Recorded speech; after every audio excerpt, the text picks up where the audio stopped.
The adventurous story begins in the 18th century, a time when a fierce battle between good and evil was raging. The good and evil forces were determined to completely destroy each other. Among all this chaos, a very good magician named Merlin was introduced. Merlin, with the help of his team of good magicians, tried to defeat the evil magicians. Merlin had 3 top students, Belthur, Horvat, and Veronica. These 3 students were willing to do anything for the sake of good, and they had received training in that very direction. They were progressing on the path of righteousness, but Merlin soon faced his greatest enemy, Morgana. Morgana possessed a lot of dark powers, which she used against Merlin, defeating him in a very cruel manner. Merlin failed because one of his students, Horvat, had joined forces with Morgana. So, at a critical moment, Horvat sided with the enemies.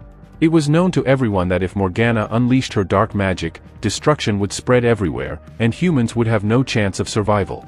To stop her, Veronica sacrificed her life. She managed to capture Morgana and even imprisoned Horvat in a jar, ensuring that as long as the jar wasn't broken, the trapped souls wouldn't be freed.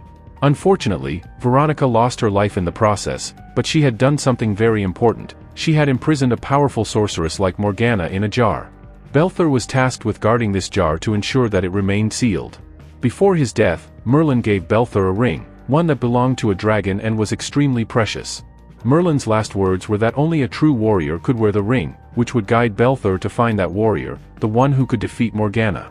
Until then, the jar containing Morgana and the dark souls must be kept safe, as breaking it would unleash destruction.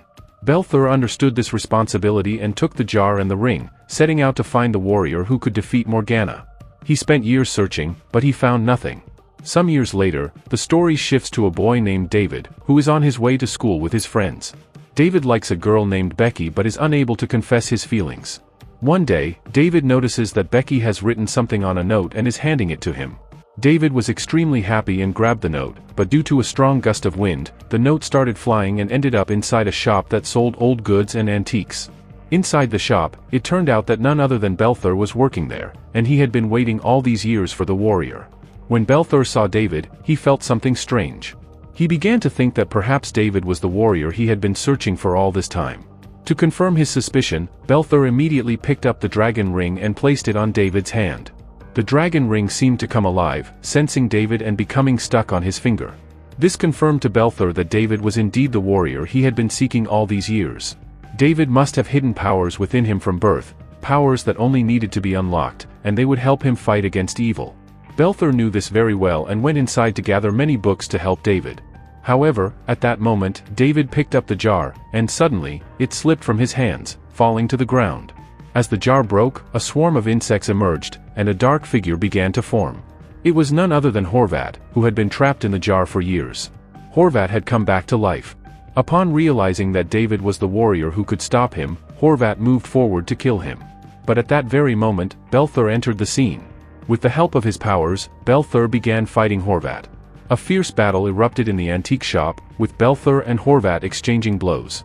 Their powers were almost identical, and the fight seemed to be at a stalemate. In the midst of their battle, Belthur and Horvat, in their struggle, ended up inside the magical jar. The jar had a time limit, it could only release them after a span of 10 years. Both of them were now trapped inside, with no way to escape until that time period passed. David, unaware of the events unfolding inside the jar, ran out of the shop and told his teacher that he had witnessed a battle between many powerful magicians inside. David's teacher was a bit shocked and came to see the situation, but to her disappointment, everything seemed normal. There was no destruction or chaos, and nothing seemed out of the ordinary. When the other kids heard David's story, they started laughing at him, thinking he was just joking. They didn't believe a word of it. David felt extremely embarrassed and didn't feel like showing his face to anyone. However, he decided to put it all behind him and approached the kids. 10 years passed, and we are shown the same jar in which Belthur and Horvat were trapped. The jar was bought by a rich man. After a short while, the jar mysteriously opened, and Horvat emerged. He looked furious and enraged. The rich man and his wife fainted at the sight of Horvat, as his appearance was terrifying. Horvat first killed them both and took control of the entire house. Then, Horvat picked up the jar, still containing Belthur, and threw it down. The reason was that once the jar broke, Belthur would die too. As the jar fell, something unexpected happened. Belthur managed to escape just in time. He quickly climbed to the top of the building and hung from the upper corner, reaching the rooftop. Belthur knew that Horvat and the dark magicians were now free, and they would spread terror if something wasn't done. Using his powers, Belthur cast a spell on the rooftop, and suddenly, a large, magical bird appeared. It was an advanced, magnificent creature. Belthur immediately jumped onto the bird and took off toward his destination. His mission was clear: to stop the evil forces, or humanity would be in grave danger. Horvat, on the other hand, was desperate to get his hands on the jar containing Morgana, as she was his leader and the most powerful of them all. Horvat went straight to David, believing the doll might be with him. By now, David had grown older and wiser. He told Horvat that he had thrown the doll away a long time ago and had no idea where it was. Horvat, suspicious of David's words, used dark magic to send a pack of wolves after him to track him down. Terrified, David ran for his life, trying to escape. The wolves were relentless, and Horvat, too, was determined to kill David unless he revealed the doll's location. Soon, the wolves caught up with David and attacked him. However, just as they lunged at him, the wolves suddenly transformed into small puppies, much to David's confusion. At that moment, Belthur arrived, riding his large flying bird, and he threw Horvat away using his water powers. Belthur quickly sat David down and flew off with him, as it was crucial to protect David's life. Horvat, unable to stop them, was forced to retreat. Just when Horvat was on track to pursue them, a train appeared on the tracks, forcing him to move to the other side. This gave Belthur enough time to escape with David. However, Horvat was not going to give up that easily. He was determined to find out where the doll was. Meanwhile, Belthur, David, and the magical jar reached the top of a building. Belthur knew the doll was no longer with David, so he spread his magic across the world to find its location. As his magic expanded, clouds began gathering in one particular place. Belthur realized that the doll was most likely there. After getting the coordinates, he set off with David toward that location. On the other side, Horvat had arrived at the same antique shop. Using his dark magic, he could look back in time and saw the moment when David had thrown the doll away. Horvat discovered that after David discarded the doll, a Chinese elderly woman had picked it up. This meant the doll was now in Chinatown, with this woman. Horvat immediately set off toward Chinatown. Belthur, with David, arrived at Chinatown just in time for a large Chinese festival. The people were celebrating in full swing. Belthur told David to stay there while he went into the old woman's shop. He asked the elderly woman for the doll she had picked up 10 years ago from the antique shop. However, it was then revealed that the elderly woman was not actually an old woman, but Horvat in disguise. Horvat had finally obtained the doll he had been searching for, and now a fierce battle broke out once again between him and Belthur. Horvat summoned a warrior named Sun Lok from within the doll to fight alongside him. Sun Lok possessed great powers, and he attacked Belthur with sharp, pointed pins. Belthur, however, managed to evade the attacks and fought back with all his might. Sun Lok, severely injured, quickly emerged with a plan to capture David, knowing that David was a warrior capable of eliminating evil forces. Sun Lok's sole focus was on David, relentlessly attacking him. David, trying to escape, soon found that Sun Lok, with his dark powers, transformed a fake dragon into a real one. The dragon was huge and terrifying, causing panic among the people of Chinatown. As it advanced, it continued to try and kill David and Belthur. Some Chinese people even worshipped it, thinking it was a deity they had summoned with their prayers. However, this wasn't a deity but a demon capable of wiping them all out in one blow. David's life was in grave danger, and Belthur, at a distance, watched as the massive dragon approached David. Just as the dragon was about to strike, Belthur signaled David to use his magical ring's power. David focused intensely and used the power of the ring, launching it at the dragon. The force was so powerful that the dragon caught fire and crashed to the ground, completely destroyed. With the dragon's demise, Sun Lok also perished. David was astonished by the immense power he had just wielded, not having expected such strength from the ring. Belthur, seeing the urgency of the situation, quickly took David to a safe place. It was clear that while David possessed great power, he still needed training. He had to be perfected, as one day, he would need to fight Morgana and her dark forces using these very powers. The next day, David began intense training. He focused hard, fully committing to mastering his powers. Meanwhile, Horvat had gone to his former student, Drake, to discuss their plans. Horvat revealed that Belthur had found the warrior and was training him to fight against them. Horvat and Drake agreed that David had to be killed, no matter what. Back to David, he was spending time with his girlfriend, Becky. Although he had never told her that he loved her, he only kept those feelings to himself. One day, when they were at a metro station, a thief snatched Becky's purse and ran away. David, determined to catch him, used the power of his ring to throw a trash can at the thief's face, knocking him down. David's encounter with Drake at the restroom was intense. Drake, trying to test David's powers, asked him if he was the warrior chosen by Belthur. To prove his abilities, Drake challenged David to attack, and David, in his eagerness, used the power of his magical ring to strike Drake. However, the attack had no effect on Drake, and he began mocking David for being so inexperienced. Just as things were about to escalate, Horvat entered the scene, demanding to know where the doll was hidden, which was key to their plans. Belthur, realizing the danger, quickly intervened, urging David not to trust Horvat's words. Belthur explained that they could offer him a place in their team if he handed over the doll, making it sound like a tempting offer. However, David, with his growing understanding of right and wrong, refused to cooperate, recognizing that Horvat and his allies were not on the side of good. Drake, enraged by David's refusal, attacked him, but Belthur intervened just in time, using his magic to fling both Horvat and Drake away from David to protect him. Despite this, Horvat and Drake combined their powers, and Horvat created a mirror world, a twisted dimension where he could trap anyone. As Horvat attempted to throw Belthur into this mirror world, Drake attacked from behind, and his strike accidentally hit Horvat instead. Horvat was sucked into the mirror world, and Belthur, using his powers, dealt with Drake by throwing him away. With the immediate threat neutralized, Belthur took David to a safe location to continue their journey. Once they were safe, David, still confused about the true nature of the doll, asked Belthur to explain. Belthur revealed that the doll wasn't just any ordinary object. Inside it were multiple layers, each containing different souls, and at the very core of it was Morgana, a dangerous sorceress who was once the most powerful dark magician of the 18th century. Morgana had sought to bring her dead followers back to life and conquer the world, but good magicians, including Belthur, had trapped her in this doll, sacrificing many lives in the process. Belthur further explained that Morgana's return would bring destruction, and David was the only one who could stop her.